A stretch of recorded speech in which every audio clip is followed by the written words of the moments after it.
مساء الخير. النهاردة هنتعلم نعمل الدقة المصرية. تعالوا نشوف المقادير.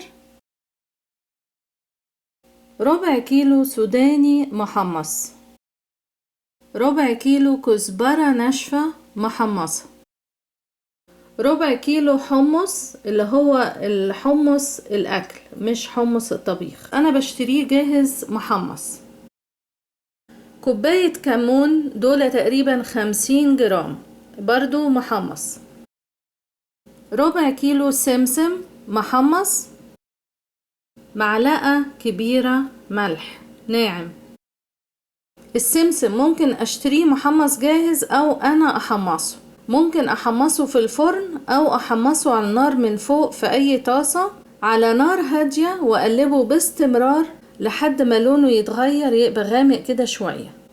السوداني نفس الطريقة، لو اشتريته مش محمص ممكن احمصه انا برضو على النار من فوق لحد ما يغمق لونه.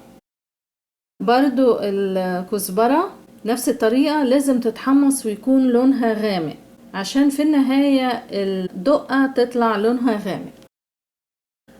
نفس الطريقة مع الكمون، نلاحظ ان لونه غامق. تعالوا نشوف الطريقة.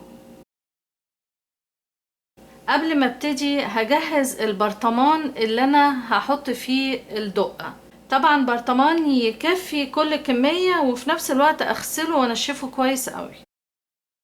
هبتدي مثلا الاول بالكزبرة،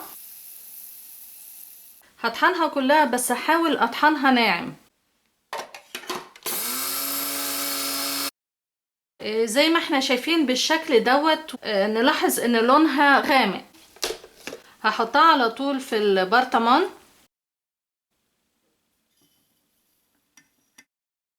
وبعديها الكمون زي ما احنا شايفين ناعم وفي نفس الوقت غامق.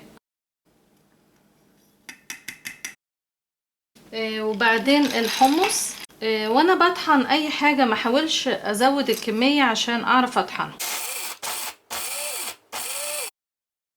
بالنسبة للحمص وانا بطحنه ما بيبقاش ناعم قوي، فممكن بمصفى، اي مصفى عندنا سلك او اي مصفى ناعمة اصفيه. بيبقى فيه بعض الحمص مش متحمص كويس فارجع اطحنه تاني. بعد كده احطهم في البرطمان.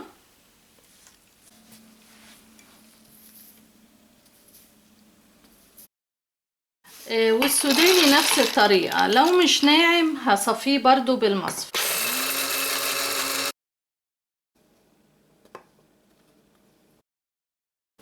واخر خطوة احط الملح معلقة كبيرة والسمسم كله. معرفتش اقلبه في البرطمان، هقلبه كله في اي بولة كبيرة وبعدين اقلبه كويس الاول.